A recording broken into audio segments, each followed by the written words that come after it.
जय हिंद। क्लास 12 के स्टूडेंट को यह पता होगा कि अभी हम लोग इंटीग्रेशन को पढ़ रहे हैं और इंटीग्रेशन जो कि बुक RS अग्रवाल से हम लोग बना रहे हैं उसमें हम लोग इंटीग्रेशन बाय पार्ट को पढ़ रहे हैं। और इंटीग्रेशन बाय पार्ट का जो आपका एक्सरसाइज है आपके RS अग्रवाल बुक में एक्सरसाइज 2C हो सकता है, एक्सरसाइज का नाम कुछ और भी हो। तो उस एक्सरसाइज में हम लोग क्वेश्चन नंबर 1 से लेकर 30 तक को सॉल्व कर चुके हैं। अब इस वीडियो के माध्यम से 31 से लेकर 55 तक के प्रॉब्लम को हम लोग डिस्कस करेंगे और उसको ठीक तरह से समझने का प्रयास करेंगे। हालांकि इसमें कुछ प्रॉब्लम को छोड़ दिया गया है आपको बनाने के लिए जो एक टाइप के प्रॉब्लम थे। चूंकि एक टाइप के 3-4 प्रॉब्लम हैं तो उसमें 1 या 2 ही प्रॉब्लम हमने सॉल्व किया है और कुछ प्रॉब्लम आप लोगों को बनाने के लिए छोड़ दिया है। उम्मीद करते हैं कि आप लोग उसे ठीक तरह से बना लेंगे। तो आज हम लोग किस किस प्रॉब्लम पर डिस्कस करेंगे। सबसे पहले आप इसको बोर्ड के ऊपर इसका इमेज देख सकते हैं। तो देख सकते हैं क्वेश्चन नंबर 31 से लेकर क्वेश्चन नंबर 55 तक आपका बोर्ड पर दिख रहा है। तो आपने जिस प्रॉब्लम को देखा ये सारे प्रॉब्लम का डिस्कशन मैं करने जा रहा हूँ। ये सारे प्रॉब्लम लगभग आपको नोटबुक में ही बनाकर मैं समझाने का प्रयास करूँगा और कुछ बने हुए प्रॉब्लम को भी समझाने का प्रयास करूंगा। तो 31 को चलिए हम लोग यहीं पर देख लेते हैं। इसके बाद 32 से हम लोग नोटबुक में बनाएंगे। यह 31 नंबर जो प्रॉब्लम है आपका, इसको आप ऐसे लिख सकते हैं 1/log x dx minus integration 1/log x का स्क्वायर dx। 2 इंटीग्रेशन हम लोग बना दिए और हम लोग इंटीग्रेशन बाय पार्ट पढ़ रहे हैं। और इंटीग्रेशन बाय पार्ट में क्या है कि अगर लॉगरिथमिक फंक्शन होता है तो हम क्या करते हैं, लॉगरिथमिक फंक्शन को फर्स्ट फंक्शन मानते हैं और 1 को हम लोग सेकेंड फंक्शन मानते हैं। इसको मान लीजिए 1 से मल्टीप्लाई कर दिए तो सेकेंड फंक्शन हो गया। अब यहाँ पर हम लोग इंटीग्रेशन बाय पार्ट को यूज करेंगे तो ये 1/log x को हम लोग कांस्टेंट रख के 1 को इंटीग्रेट करते हैं। तो 1 का इंटीग्रेशन जो होता है भैया x होता है। तो चलिए हम लोग यहाँ पर x लिख दिए माइनस फिर डिफरेंशिएशन जो हो जाएगा आपका 1/log x का डिफरेंशिएशन हो जाएगा। चूंकि 1/log x आपका फर्स्ट फंक्शन है। अब फिर इंटीग्रेशन होगा 1 का इंटीग्रेशन जो होता है आपका x होता है और इस पूरे को इंटीग्रांट समझते हुए हम लोग फिर से इंटीग्रेट कर देंगे और यहाँ जो आपका माइनस इंटीग्रेशन 1/log x का होल स्क्वायर dx दिया गया है, इसको हम लोग लिख देते हैं। लिखने के बाद अब जो भी काम करना है इसी में करना है। ये x/log x आपको मिल जाता है और इसके बाद माइनस यहाँ पर लिखिए। अब देखिए कि डिफरेंशिएशन 1/log x का डिफरेंशिएशन क्या होता है। तो इसको हम लोग फंक्शन ऑफ फंक्शन पर आधारित है। ये पहले log x को एक फंक्शन मानेंगे और फिर x आपका दूसरा फंक्शन इसमें हो जाएगा। तो log x पर पावर जो है डिफरेंशिएशन log x पर पावर -1 के रूप में है और फिर डिफरेंशिएशन हो जाएगा log x का। तो इसके लिए हम लोग क्या लिख सकते हैं, -1/log x का स्क्वायर लिख सकते हैं इंटू 1/x लिख सकते हैं। क्लियर है, क्योंकि वह log x का डिफरेंशिएशन जो होता है 1/x होता है। और आपको याद होगा कि 1/x का जो डिफरेंशिएशन होता था यह आपका -1/x स्क्वायर होता था। उसी लिए d/dx जो है 1/log x का जो डिफरेंशिएशन हो जाएगा -1/log x का होल स्क्वायर हो जाएगा। चूंकि log x फिर से एक फंक्शन है तो log x का डिफरेंशिएशन जो है इसके साथ मल्टीप्लाई हो जाएगा। तो हमने दोनों तरह से आप लोगों को समझाने का प्रयास किया है। तो उम्मीद करते हैं कि आपको ये समझ में आ गया होगा। अब देखा जाए कि इसको हम लोग क्या लिख सकते हैं। इसको हम लोग लिख सकते हैं -1/log x का होल स्क्वायर इंटू इसको x लिख सकते हैं। माफ करेंगे, ये 1/x भी आ जाएगा, इसका 1/x भी आ जाएगा, इंटू एक्स dx आ जाएगा, और -1 log x का होल स्क्वायर dx आ जाता है। यहाँ x आपका कैंसिल हो जाता है, तो x/log x यह बच गया। इंटीग्रेशन ये आपका प्लस हो जाएगा, ये माइनस मिलके प्लस हो जाता है। log x का whole square dx minus integration 1/log x का होल स्क्वायर dx, ये दोनों टर्म आपका कट जाएगा, दोनों सेम ही है। तो फाइनली हमारा जो है वैल्यू मिल गया x/log x प्लस c, यही आपका इंटीग्रल हो गया। अब क्वेश्चन नंबर 32 में आपका दिया गया है e⁻−x cos 2x और cos 4x। तो इसमें हम लोग थोड़ा सा ट्रिगोनोमेट्री का एक फॉर्मूला यूज करेंगे। वो क्या है कि 2 से इसको डिवाइड कर दिए और 2 से इस पार्ट को हम लोग मल्टीप्लाई कर दिए। तो अब आप याद कीजिए 2 cos a into cos b जो होता है आपका cos a plus b plus cos a minus b होता है।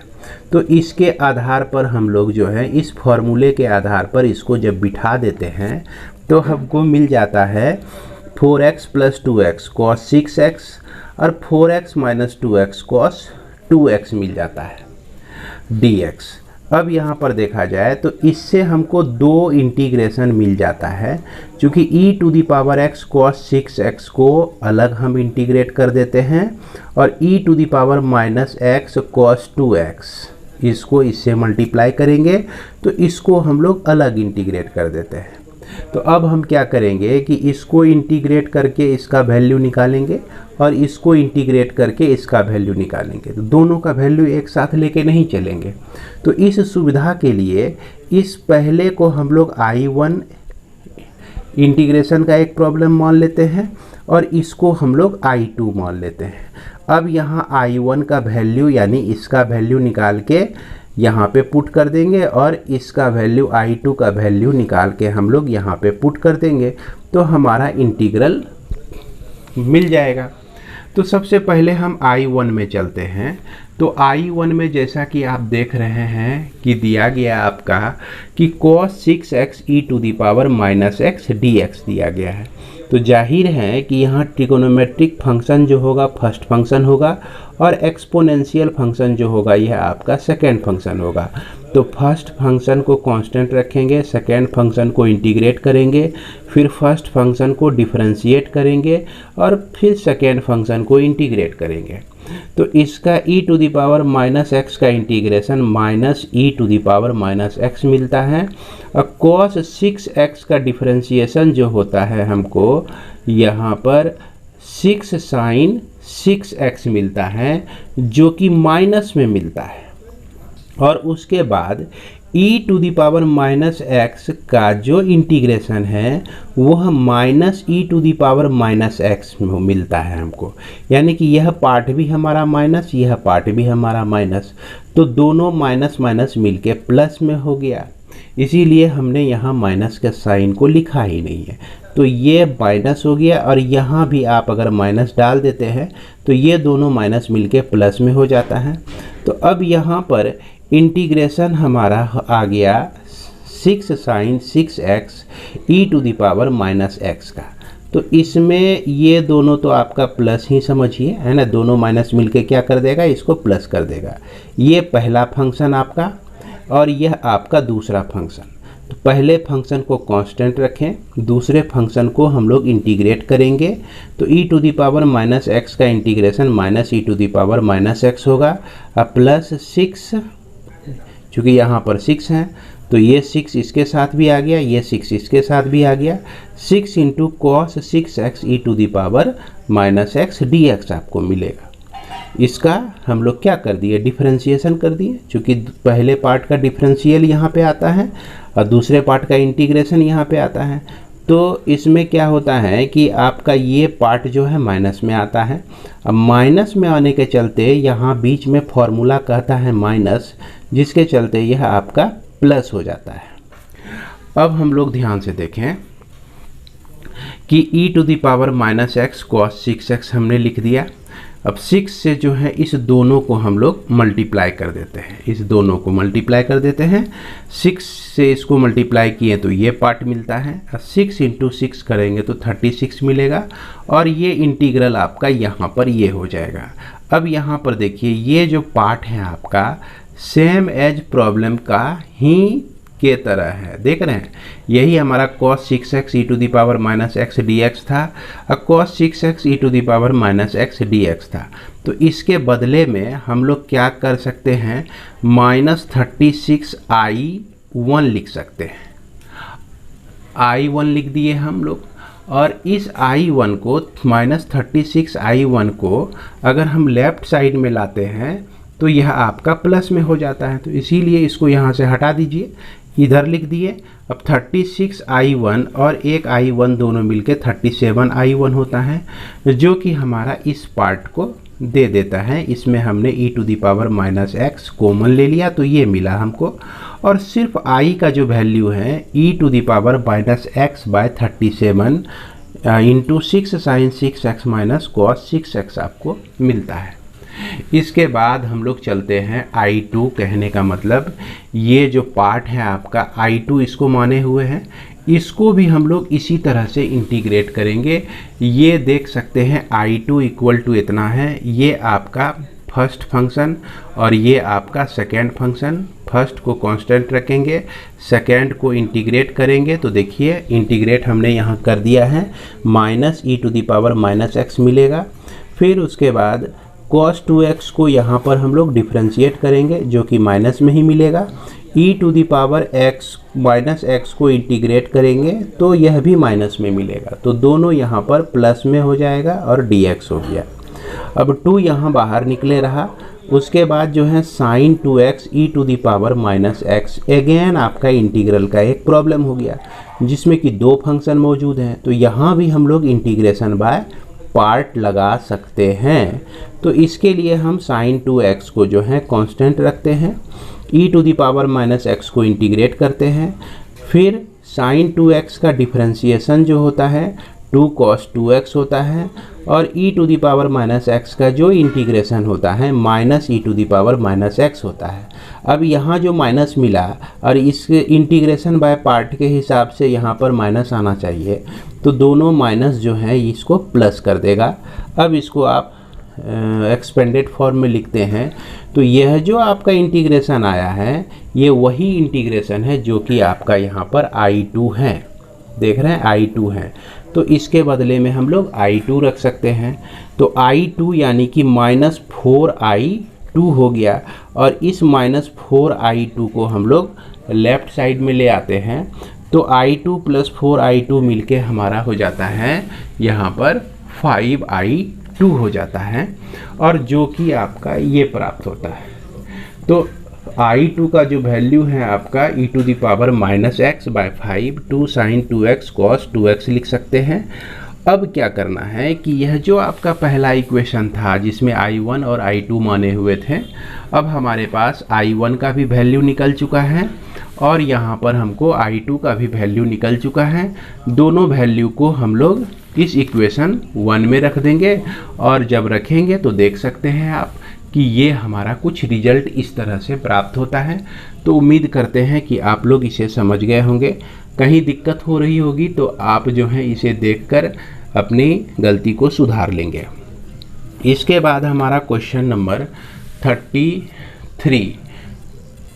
क्वेश्चन नंबर 33 में देख रहे हैं e to the power root x dx दिया गया है। तो इसमें रूट एक्स को, जैसा कि हमने बताया था पिछले लेक्चर में भी, हम लोग क्या देख रहे थे कि कुछ सब्स्टिट्यूशन होता है, substitution bye integration by substitution पहले यूज करते हैं, तब हम लोग इंटीग्रेशन बाय पार्ट यूज करते हैं। क्लियर है? तो यहाँ पर जो है सब्स्टिट्यूशन यूज होगा कि रूट अंडर एक्स को t मान सकते हैं। अब जब इसको डिफरेंशिएट करेंगे तो रूट एक्स का डिफरेंशिएशन 1/2 रूट एक्स dx होता है, इक्वल टू हमारा dt हो गया, और उसके बाद dx का वैल्यू 2 रूट एक्स dt। तो रूट एक्स का जो वैल्यू है हमारा t के बराबर है, तो 2t dt हम लोग लिख सकते हैं इसको। अब जरा सा इस इंटीग्रल को हम लोग चेंज करते हैं इंटीग्रेशन को, तो यहाँ पर e to the power t हो जाएगा, रूट x है तो, और dx के बदले में 2t dt रख सकते हैं हम लोग। तो यह 2 बाहर निकल गया तो t e to the power t dt आपका एक इंटीग्रल का प्रॉब्लम आ गया। इसमें हमारा फर्स्ट फंक्शन ये हो जाएगा, सेकेंड फंक्शन ये हो जाएगा। क्लियर है? अब फर्स्ट और सेकेंड को डिसाइड करने में आप लोगों को दिक्कत नहीं होनी चाहिए। तो फर्स्ट फंक्शन को कांस्टेंट रख के सेकेंड फंक्शन को इंटीग्रेट करना है, फिर फर्स्ट फंक्शन को डिफरेंशिएट करना है, माइनस बीच में डालना है, और e to the power t को इंटीग्रेट करेंगे तो आपका इस तरह का कुछ रिजल्ट मिलेगा। और जब हम लोग t के जगह पर रूट x रख देते हैं तो हमारा फाइनल रिजल्ट मिल जाता है। उम्मीद करते हैं कि आप लोग इसे भी समझ गए होंगे। इसके बाद आप देख सकते हैं क्वेश्चन नंबर 34, बहुत ही इजी है। e to the power sine x है और साइन 2x dx आपका दिया गया है, तो साइन 2x को 2 sine x into cos x हम लोग लिख सकते हैं। और इसके साथ ही ज्यों ही हम पुट करते हैं साइन x को t के बराबर, साइन x का डिफरेंशिएशन कॉस x dx मिलता है इक्वल टू dt। देखिए cos x dx के जगह पे हम लोग dt यूज कर सकते हैं, और यह sin x के जगह पे हम लोग t यूज कर सकते हैं। और e to the power sine x है तो e to the power t लिखेंगे, और t जो है आपका बाहर आ जाएगा। तो सेम यह प्रॉब्लम अभी जो आप बनाए इस तरह से, ये प्रॉब्लम, हालांकि इस तरह का बहुत सारा प्रॉब्लम आप लोग बना चुके हैं, सेम वही प्रॉब्लम यहाँ आ जाता है। सिर्फ अंतर यही है कि t का जो वैल्यू है यहाँ पर आपका साइन x है। तो उम्मीद करते हैं कि आप लोग इसे भी समझ गए होंगे। इसके बाद हम लोग आगे बढ़ते हैं और क्वेश्चन नंबर 35 देखते हैं। इसके बाद आप क्वेश्चन नंबर 35, 36 और ये 37 जब देखेंगे तो तीनों में लगभग आपको यह निश्चित रूप से दिखेगा कि एक फंक्शन है इसमें, और दूसरा इसमें डेरिवेटिव भी इसके कोफिशिएंट के रूप में है, यानी गुणक के रूप में है। तो जैसा कि आप देख सकते हैं कि अगर हम इस क्वेश्चन में साइन इन्वर्स x को t मानते हैं तो साइन इन्वर्स x का डिफरेंशिएशन जो होता है आपका 1/√1 minus x square dx equal to dt निकलता है। तो dx/√1 minus x square, dx/√1 minus x square आपका यहाँ पर मिलता है, जिसके बदले में हम लोग dt रख सकते हैं। इसके बाद साइन इन्वर्स x को हमने ऑलरेडी t माना ही है। अब बच गया यह आपका x, तो इस x को हम लोग इससे कैसे लिखेंगे? अब याद कीजिए, इन्वर्स ट्रिगोनोमेट्रिक फंक्शन में आप पढ़े होंगे कि अगर sine inverse x equal to t है तो साइन x इक्वल टू आप लिख सकते हैं साइन t। तो चलिए x इक्वल टू आप क्या लिख सकते हैं? साइन t लिख सकते हैं। तो यह आपका साइन इन्वर्स ट्रांसफ़र होके आपका साइन t मिल जाएगा। तो यह आपका मिल गया साइन t, यानी कि इंटीग्रेशन आपको मिल गया t into sign t dt। अब यह आपका फर्स्ट फंक्शन और ये आपका सेकेंड फंक्शन। तो फर्स्ट फंक्शन और सेकेंड फंक्शन को लेकर आप बड़ी आसानी से इसको इंटीग्रेट कर सकते हैं। कुछ हाल 36 का भी इसी तरह से है।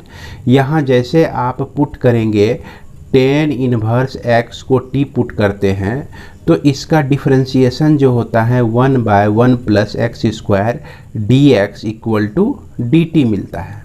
और इससे आप x का जो वैल्यू है यह आप टेन t लिख सकते हैं। क्या लिख सकते हैं? टेन t लिख सकते हैं।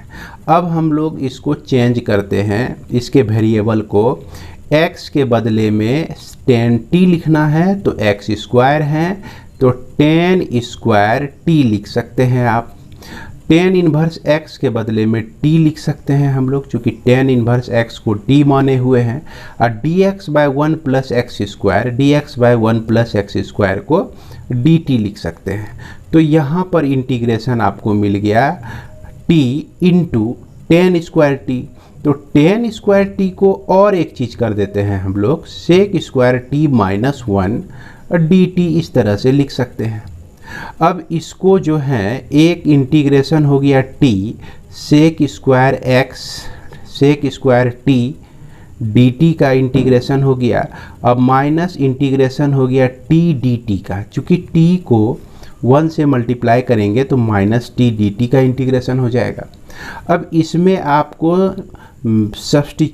इंटीग्रेशन बाय पार्ट लगा देना है, और इसका इंटीग्रेशन तो आप लोग जान ही रहे हैं, टी स्क्वायर बाय 2 होता है। ठीक उसी तरह से इसमें भी है कि यहाँ पर हम लोग पूरे log x प्लस 2 को मान लेते हैं, t मान लेते हैं, तो 1 बाय एक्स प्लस 2 और dx इक्वल टू dt आपको मिलता है।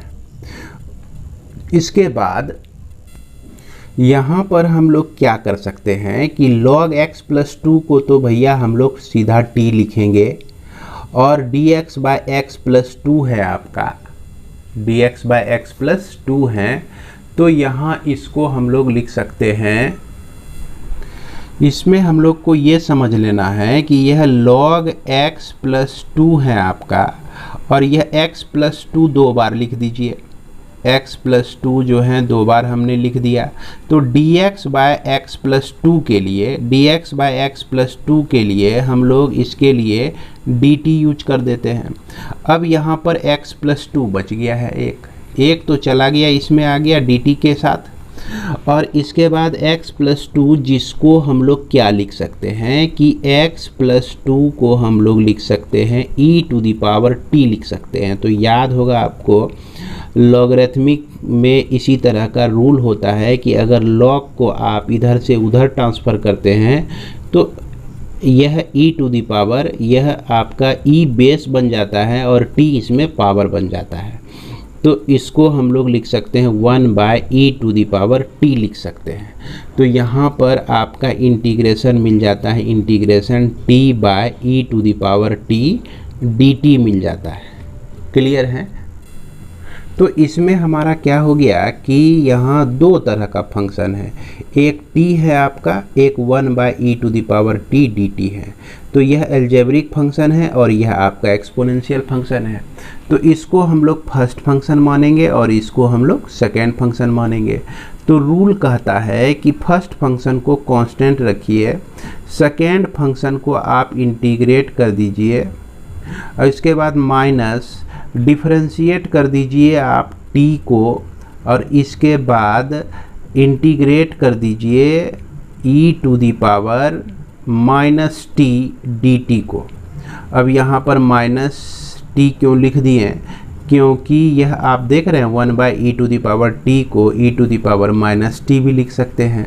1 बाय a है तो a पर पावर माइनस 1 हम लोग लिख सकते हैं। यह क्लास 9 में ही इस तरह का रूल आप लोग पढ़े होंगे। इसके बाद t हो गया, और यहाँ पर चलिए e to the power minus t का इंटीग्रेशन जो होता है minus e to the power minus t ही होता है। तो इसके पहले माइनस आ गया, e to the power minus t हो गया, माइनस इंटीग्रेशन, इसका डिफरेंशिएशन 1 होता है, 1 लिखने की ज़रूरत नहीं है, और इसका integration minus e to the power minus t dt लिख दिए हम लोग। इसके बाद यह माइनस मिलके आपका प्लस हो गया e to the power minus t, अब प्लस, और यह minus e to the power minus t अब प्लस c आप लिख सकते हैं। अब इसको हम लोग minus t by e to the power t इस तरह से लिख सकते हैं, और प्लस माइनस ही लिखिए 1 by e to the power minus t plus c हो जाता है आपका, और e to the power plus t हो जाता है, चूँकि ऊपर में है तो माइनस t पावर है, और नीचे आ गया तो प्लस t में बदल जाएगा। तो इस तरह से अब e to the power t का जो वैल्यू है आपका x प्लस 2 है, तो x प्लस 2 हम लोग रख देते हैं, x प्लस 2 यहाँ पे रख दिए, ये माइनस में हो गया। फिर यहाँ देख रहे हैं t है, तो t का वैल्यू log x प्लस 2 लिख सकते हैं। तो यहाँ पर हम लोग लिखेंगे माइनस log x प्लस 2 लिखेंगे, और e to the power t के लिए हम लोग x प्लस 2 लिख सकते हैं, और यह प्लस c हो जाएगा। तो यही आपका क्या हो जाएगा? इंटीग्रल हो जाएगा। अब इसमें इसके पहले जो आपको यहाँ पर मिला है ये इंटीग्रेशन हमें उम्मीद है कि आप लोग बड़ी आसानी से कर लेंगे। टी को कांस्टेंट रखेंगे, इंटीग्रेट करेंगे sec square t d t को, अब फिर माइनस इंटीग्रेशन डिफरेंशिएशन करेंगे आप लोग टी को, अब फिर इंटीग्रेशन करेंगे sec square t d t को। तो याद होगा आप लोगों को कि यह जो आपका sec square t d t का जो इंटीग्रेशन होता है वह आपका 10t होता है। कुछ इसी तरह का यह भी इंटीग्रेशन बाय पार्ट का ही प्रॉब्लम है, तो इसे भी आप लोग निश्चित रूप से सॉल्व कर लेंगे, पहला फंक्शन t रख के और दूसरा फंक्शन साइन t रख के। इसके बाद आप अपने बुक में देखिए, यह आपका क्वेश्चन नंबर 38, 39, 40 और 41। तो सब में हम लोग देख रहे हैं कि इन्वर्स ट्रिगोनोमेट्रिक फंक्शन जो है एग्जिस्ट कर रहा है, इन्वर्स ट्रिगोनोमेट्रिक फंक्शन। तो इन्वर्स ट्रिगोनोमेट्रिक फंक्शन का जो ऑर्डर होता है आई लेट में सबसे पहला आता है, तो हमेशा इन्वर्स में याद रखिएगा कि यह आपका फर्स्ट फंक्शन होगा, यह आपका फर्स्ट फंक्शन होगा, यह आपका फर्स्ट फंक्शन होगा और यह आपका फर्स्ट फंक्शन होगा। क्लियर है? तो अब ये फर्स्ट फंक्शन हो गया, तो ये आपका सेकेंड फंक्शन हो गया।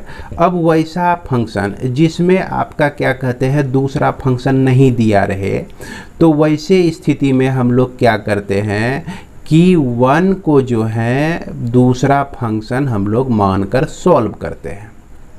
अब जैसे देख लीजिए कि यही एक हम लोग सॉल्व करते हैं, चूँकि एक सॉल्व कर लेंगे तो उम्मीद है कि इस सब को भी आप लोग सॉल्व कर ही लेंगे। तो यह आपका यहाँ पर फर्स्ट फंक्शन आपका हो गया। सबसे पहले तो हम लोग आई मान लेते हैं, इसको I equal to cos inverse x हो गया, integration x d x minus integration differentiation हो जाएगा आपका कॉस इनवर्स एक्स का, अब फिर इंटीग्रेशन हो जाएगा एक्स डी एक्स का, और इस तरह से टोटल का इंटीग्रेशन लिख देंगे। और यहाँ आपका कॉस इनवर्स एक्स का इंटीग्रेशन जो होता है x square by 2 minus integration cos inverse का जो डिफरेंशिएशन होता है -1 by root under 1 minus x square. और तो यहाँ पर x का जो इंटीग्रेशन है एक्स स्क्वायर बाई 2 लिख देंगे। अब इसमें हम लोग को क्या करना है कि कॉस इनवर्स एक्स और यह एक्स स्क्वायर बाई 2, यहाँ पर माइनस ये 1/2 को बाहर कर दीजिए, चूँकि यहाँ 2 है तो यह बाहर आ गया। इंटीग्रेशन माइनस एक्स का square by root under 1 minus x square d x आपका यही इंटीग्रल मिल जाता है, इंटीग्रांड मिल जाता है। अब इन इंटीग्रांड को सॉल्व करने के लिए हम लोग क्या रूल अपनाते हैं, इसको ध्यान से देखिएगा। एक बार 1 को प्लस कर दिए, एक बार 1 को हम लोग माइनस कर दिए, तो कोई फ़र्क नहीं पड़ता है। और इसको जो है हम लोग बाहर लेते आते हैं, यहाँ इक्वेशन 1 मान के हम लोग छोड़ देते हैं और इसको नीचे ले आते हैं, इसको पहले सॉल्व कर लेते हैं। तो ये आपका हो गया 1 माइनस एक्स का square by root under 1 minus x का स्क्वायर, और फिर -1 by root under 1 minus x का स्क्वायर, ये आपका डी एक्स। चलिए एक्स ही चल रहा है इसमें। अब इसको हम लोग देखिए लिख सकते हैं कि इस पे अगर रूट हम डालें तो इसको हम लोग स्क्वायर कर सकते हैं, तो एक यहाँ से हम कैंसिल कर दिए, तो root under 1 minus x square d x बचता है, minus integration 1 by root under 1 minus x square d x आपका मिल जाता है। अब ये चीज़ जो है ना आप लोग स्पेशल इंटीग्रेशन में पढ़ेंगे कि इस तरह का जो इंटीग्रेशन के लिए डायरेक्ट फार्मूला होता है, अभी हम लोग फार्मूला ही यूज कर लेते हैं कि a square minus x square d x का इंटीग्रेशन जो होता है आपका, इसे आप अपने बुक में ही देख सकते हैं। तो चलिए अभी इसको हम लोग पढ़े नहीं हैं तो बुक में ही देख लेते हैं। ये आपका a square minus x square को x/2 root under a square minus x square plus a square by 2 sine inverse x by a plus c लिखते हैं। तो यहाँ a के जगह पे आपका 1 है, तो इसलिए यह जो है आपका इंटीग्रल जो है इसका हो जाएगा, इसका इंटीग्रल हम लोग लिख सकते हैं कि x/2 इंटीग्रेशन 1 माफ करेंगे root under 1 minus x square, अब फिर प्लस लिखते हैं 1/2 साइन इनवर्स x हो जाएगा, है ना। और इसके बाद यहाँ जो आपका इंटीग्रेशन है, इसका इंटीग्रेशन तो जान ही रहे हैं कि साइन इन्वर्स एक्स हो जाएगा। अब इस चीज़ को हम लोग यहाँ पर रख देंगे, क्योंकि इसी चीज़ का वैल्यू हम लोग यहाँ निकाले हुए हैं। तो इस तरह से फ्रॉम फर्स्ट लिखना है आपको, from first I equal to cos inverse x into x square by 2 minus 1/2 लिए, और इस चीज़ को आप लिख दीजिए x/2 root under 1 minus x का स्क्वायर अब प्लस 1/2 साइन इन्वर्स एक्स अब माइनस साइन इन्वर्स एक्स और प्लस सी कर दीजिए यहाँ पर। अब इस दोनों को जब सॉल्व करेंगे आप, तो यह आपका माइनस ये मिल जाएगा, माइनस 1/2 साइन इन्वर्स एक्स मिल जाएगा, और यह 1/2 से मल्टीप्लाई होके यह आपका 4 हो जाएगा। इसकी बात कर रहे हैं हम।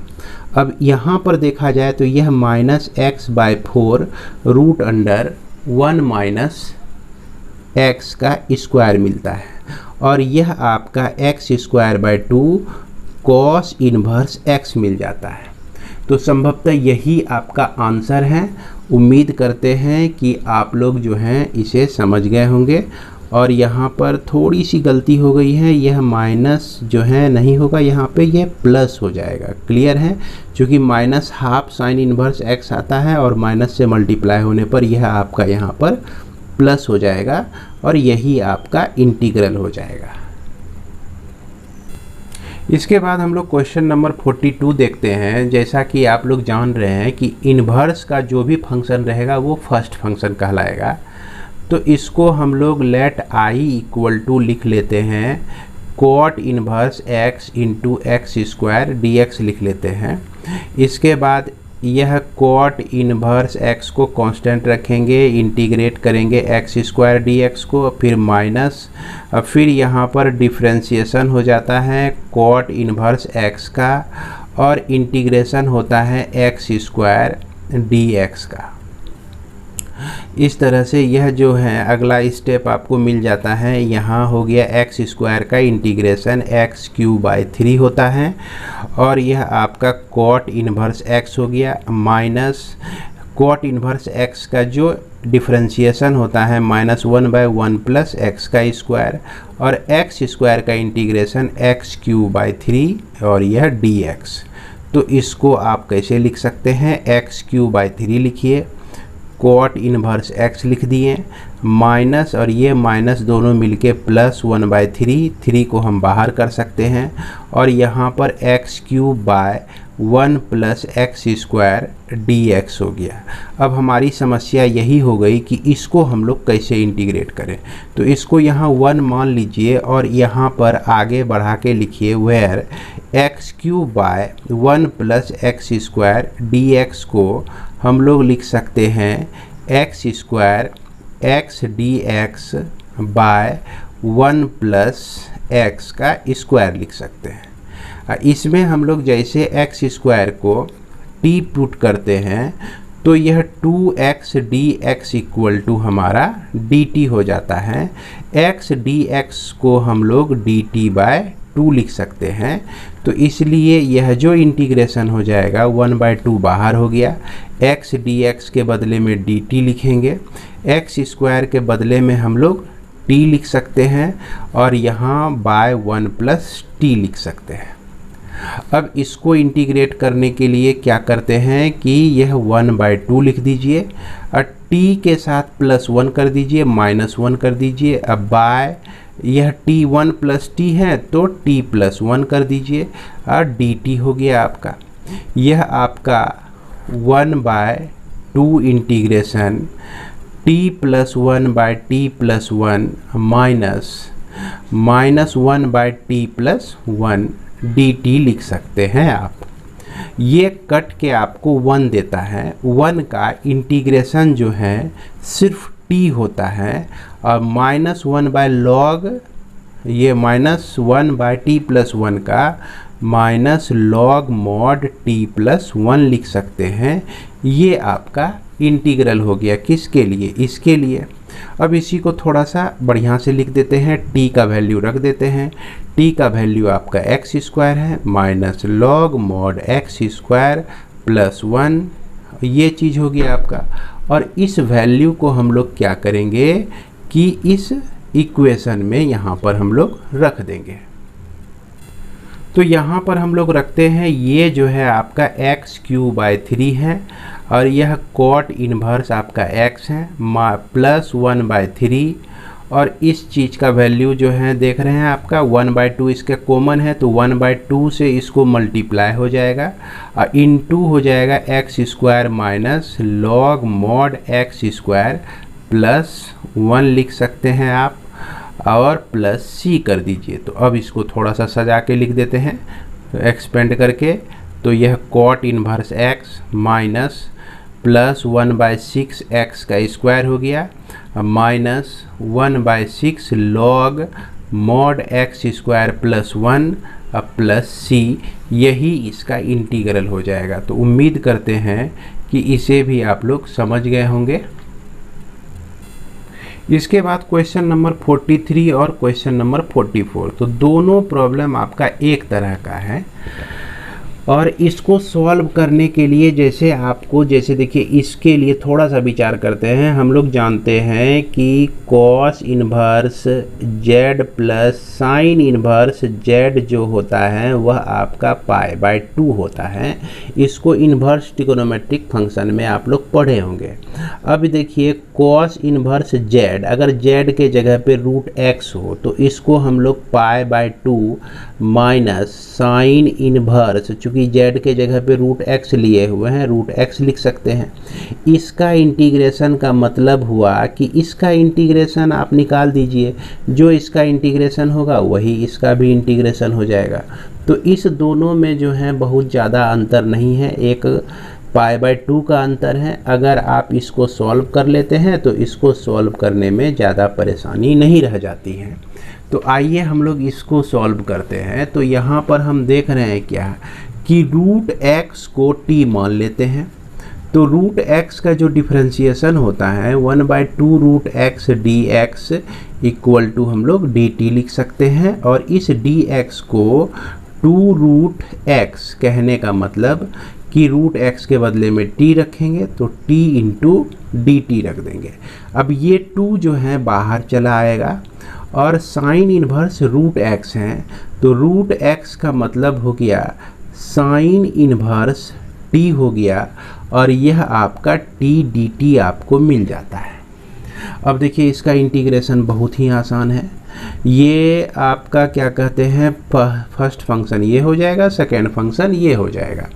तो साइन इन्वर्स t रखेंगे और 2 तो पहले ही हैं बाहर, और t को इंटीग्रेट करेंगे जो कि t² होता है आपका, और फिर minus integration sign inverse t को जो है डिफरेंशिएट करना है तो 1/√1 माइनस t का स्क्वायर आता है, और यह आपका t का इंटीग्रेशन t² आता है dt, और इस चीज़ के बाद जो है आपका 2 sign inverse t into t²/2, यह आपका माइनस इंटीग्रेशन यहाँ पर 1/2 को बाहर कर दीजिए, और माइनस t² अगर लिखते हैं, एक माइनस यहाँ ज़बरदस्ती हम डाल दिए, तो एक माइनस बाहर भी करेंगे तो इसको क्या लिखेंगे, प्लस लिखेंगे।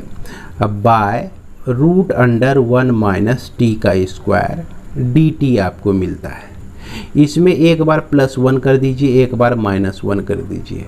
तो ठीक यह जो सिचुएशन है आपका आ जाता है पिछला प्रॉब्लम जो कि आप बनाए थे क्वेश्चन नंबर 39 में, हम लोग जो बनाए थे इसी तरह का कुछ सिचुएशन यहाँ भी आ जाता है, और इसको भी हम लोग इसी वे से इंटीग्रेट कर सकते हैं। तो उम्मीद करते हैं कि ये चीज़ आप समझ गए होंगे। तो इसी के आधार पर जो है आप इसे भी सॉल्व कर सकते हैं। इसके बाद हम लोग आगे बढ़ते हैं, देखते हैं क्वेश्चन नंबर 45। इसके बाद क्वेश्चन नंबर 45, 46, 47 और 48, ये चारों क्वेश्चन आप देखें तो इसमें कहीं ना कहीं आपको लगेगा कि यह एक ही तरह का प्रॉब्लम है। तो अब देखिए कि होता क्या है कि ट्रिगोनोमेट्री में वैसे फार्मूले को ढूंढिए, कॉस के लिए वैसा फार्मूला ढूंढिए जिसका स्ट्रक्चर जो है कुछ इस तरह का हो। जैसे हम लोग यहाँ पर जान रहे हैं कि 4 cos cube x minus 3 cos x equal to होता है आपका cos 3x होता है, ये आपका फॉर्मूला होता है। अब इसमें भी देखिए कि आप यहाँ इसको देखकर ऐसा कोई स्ट्रक्चर ढूंढिए जिसमें कि cos हमको आउटपुट में मिलता है। जैसे 1 minus 10 square 1 minus 10 square x by 1 plus 10 square x, जो कि आपको देता है cos 2x देता है। क्लियर है? ये आपका कुछ इसी तरह का स्ट्रक्चर हमको दिख रहा है ना। अब देखा जाए कि इस तरह का स्ट्रक्चर देखने वाला 2 10x bye 1 minus 10 square x जो होता है आपका, यह 10 2x होता है। तो यह जो है आपका इस स्ट्रक्चर से मिल रहा है और इस फॉर्मूले से मिल रहा है और 10 से यह रिलेटेड है, आउटपुट इसका 10 में आ रहा है। अब ऐसा फार्मूला लेना है जिसमें 10 आउटपुट हो इसके लिए इस स्ट्रक्चर का, तो इसको 3 10x minus 10 cube x by 1 minus 3 10 square x हमारा इक्वल टू होता है 10 3x होता है। क्लियर है? तो इसमें जो है हम लोग इस 45 में हम लोग क्या करेंगे, पुट कर देंगे कि x equal to cos theta put कर देंगे।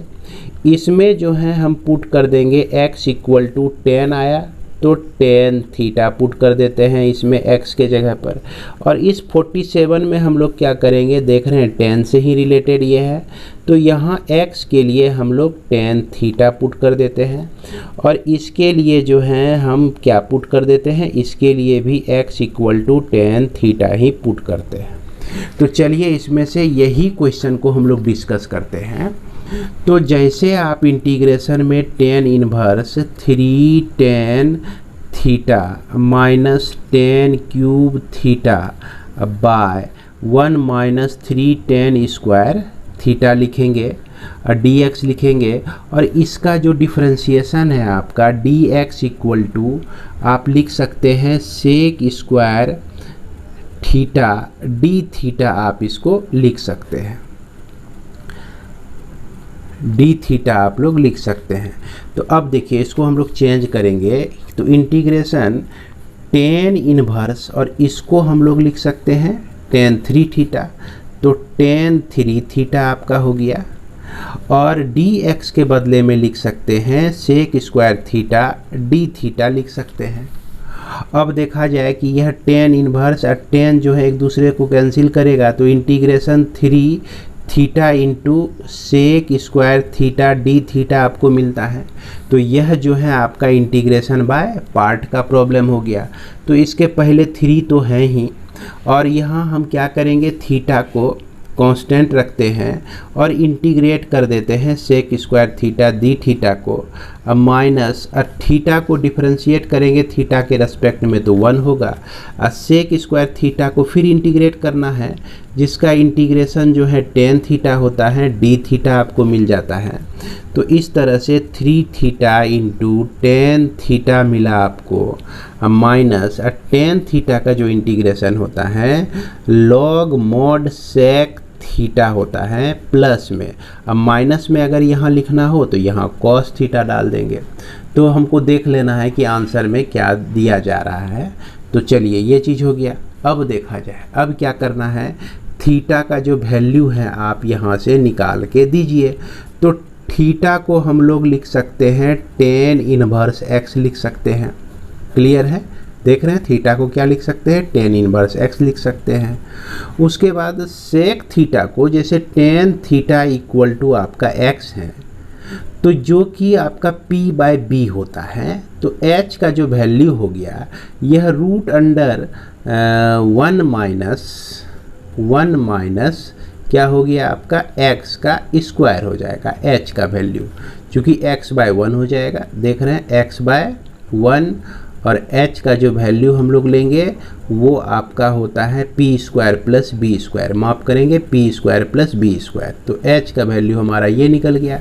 अब इससे हम लोग सेक थीटा का भी वैल्यू निकाल सकते हैं, जो कि h बाय क्या होता है भैया, यह h बाय b होता है। तो इसलिए इसको √1 plus x square bye b का जो वैल्यू है 1 है, ये चीज़ हम लोग यहाँ पर निकाल सकते हैं। तो अब जो है इसमें लिखते हैं हम लोग 3 थीटा हो गया, tan थीटा हो गया -3 log, है ना।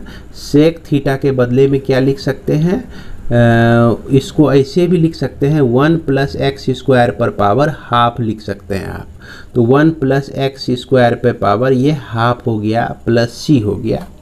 इसके बाद आप लिखिए tan थीटा के जगह पे tan इन्वर्स x को लिख दीजिए, tan इन्वर्स x को लिख दीजिए। और tan थीटा के लिए हम लोग tan थीटा के लिए x को लिख सकते हैं, तो यहाँ पे x लिख दिए। अब -3, और ये जो log में क्या रूल है कि log x पे पावर 2 है, तो यह पावर 2 जो है इसके पहले आके मल्टीप्लाई हो जाता है, तो यह हाफ जो है इसके पहले आ जाएगा।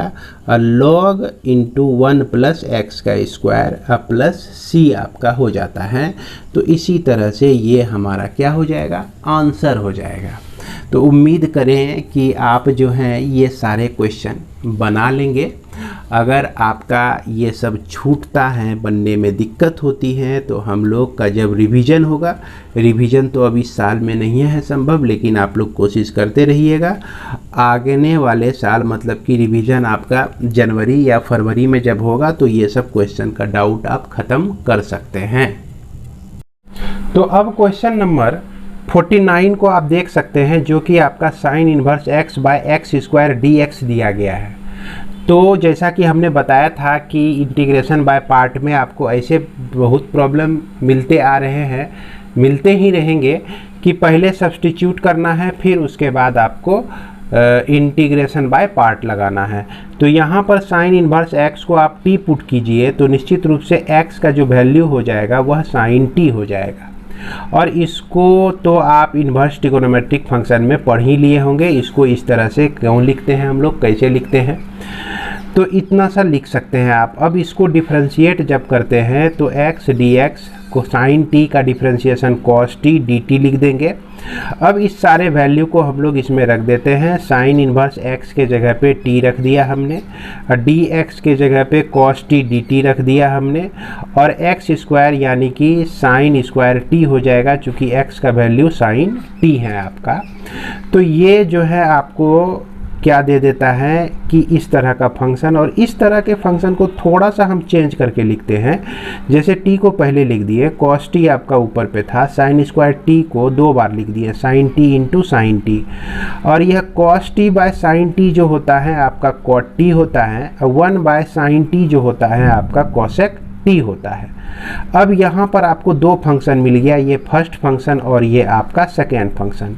तो फर्स्ट फंक्शन को कांस्टेंट रख के सेकेंड को इंटीग्रेट किए, फिर फर्स्ट को डिफरेंशिएट करके सेकेंड को हमने इंटीग्रेट किया। अब पूरे का को इंटीग्रांट समझकर फिर से इंटीग्रेट हमने कर दिया। तो अब यहाँ पर हम देखते हैं कि cot t cosec t जो है इंटीग्रेशन के लिए में एक फॉर्मूला ही है, जिसका वैल्यू जो होता है माइनस cosec t होता है। इसी तरह से इसका भी value minus cosec t dt हो जाएगा, और t का डिफरेंशिएशन 1 हो जाएगा। तो 1 लिखने की हमें ज़रूरत नहीं है। तो देख सकते हैं इसको हूबहू उतार दिया हमने, और ये इंटीग्रेशन cosec t dt का आ गया।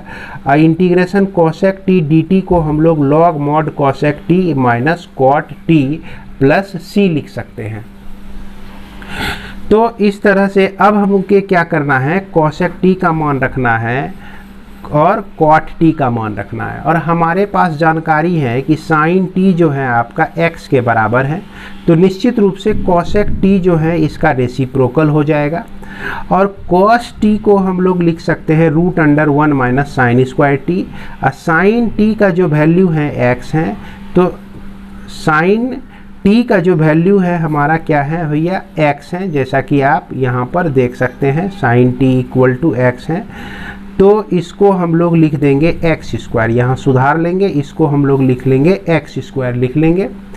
अब देखिए कॉस टी को हम लोग cos T by sine T लिख सकते हैं। कॉस टी का वैल्यू √1 माइनस एक्स स्क्वायर आया है और साइन टी का जो वैल्यू है आपका एक्स है, तो इस तरह से कॉट टी का भी वैल्यू मिल गया आपको, कॉसेक टी का भी वैल्यू मिल गया।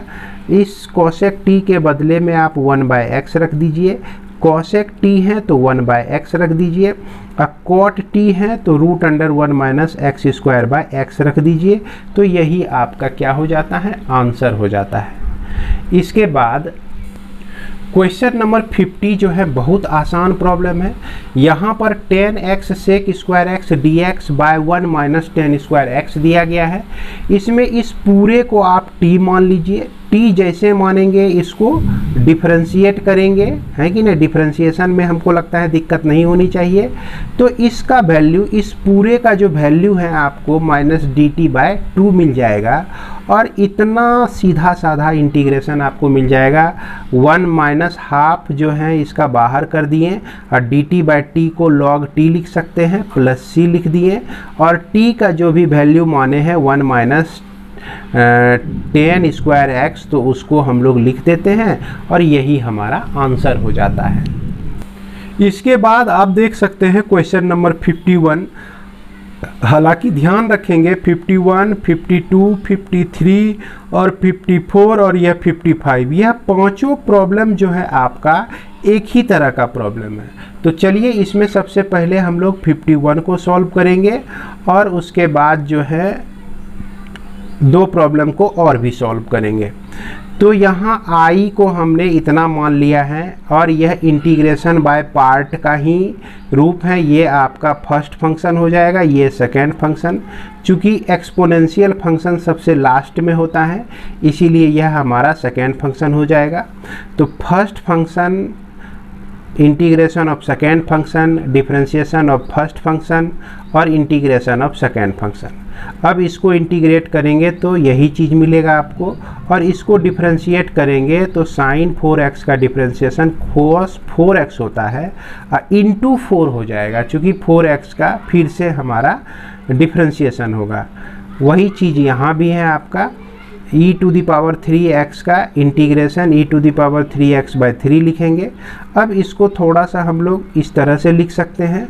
अब फिर यहाँ पर हम क्या देखते हैं कि इंटीग्रेशन बाय पार्ट का एक फिर से हमको प्रॉब्लम मिल जाता है, जिसमें फर्स्ट फंक्शन जो होता है cos 4x और सेकेंड फंक्शन जो होता है e⁻3x होता है। इसको आप इंटीग्रेशन बाय पार्ट जब लगाते हैं तो आपको इस तरह से देख रहे हैं, दूसरे फंक्शन को इंटीग्रेट किए हैं, पहले फंक्शन को डिफरेंशिएट किए हैं, फिर दूसरे फंक्शन को इंटीग्रेट किए हैं, पहले फंक्शन का डिफरेंशिएशन निकाल दिया, दूसरे फंक्शन का इंटीग्रेशन निकाल दिया। इस तरह से आपका 4 और 3, और इसके पहले जो है 4/3 है, जो कि 16/9 हो जाएगा, और sin 4x e⁻3x dx आपको मिल जाता है।